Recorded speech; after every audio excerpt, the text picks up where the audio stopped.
Help thousands of 9/11 responders who are sickened now by some of the dust and smoke emanating from Ground Zero.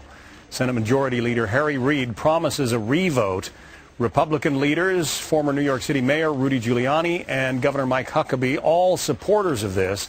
Joining us now, leading champion of the bill, New York Senator Kirsten Gillibrand.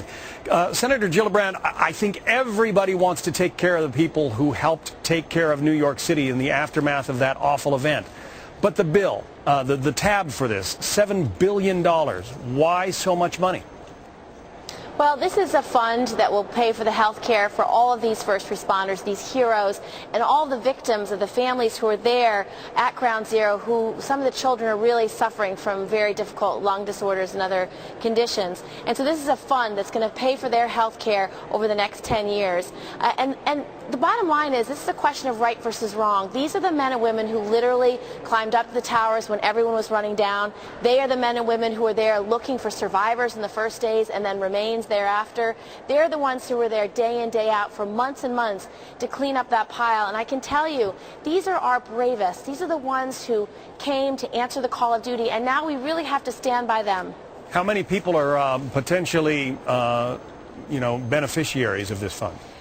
The fund is capped at about 100,000 people. Those are the people who have been identified who worked at Ground Zero or lived exactly at the Ground Zero location. And so we know anyone who's eligible. There's been about 70,000 people who have been in medical monitoring. So they've gone to the doctor so they can assess their health and well-being and monitor them over time. So this is a capped fund, a capped amount of money over a 10-year period, and it's the least we can do for these heroes.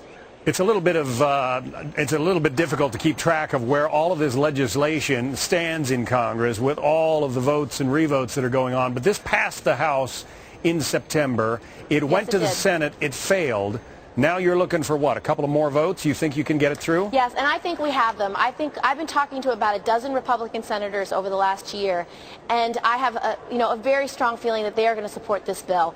Some members of the Senate, they signed a letter saying they couldn't vote for anything until taxes are done. Well, taxes are done now. So there's a number of senators, I think, who are Republicans who will now join every single Democrat in the Senate who has already voted for this bill to pass this bill. It's the right thing to do. This is the clearest example of what is right versus what is wrong that I've ever seen in my time, very short time in the U.S. Senate. So I hope that we can come together, particularly during the holiday time, and really pass this Christmas miracle, because I'm telling you, these are the men and women who deserve it most. We will keep an eye on your hope for a Christmas miracle and let our viewers know if it passes. Senator Kirsten Gillibrand of New York, thank you. Thank you. John, we have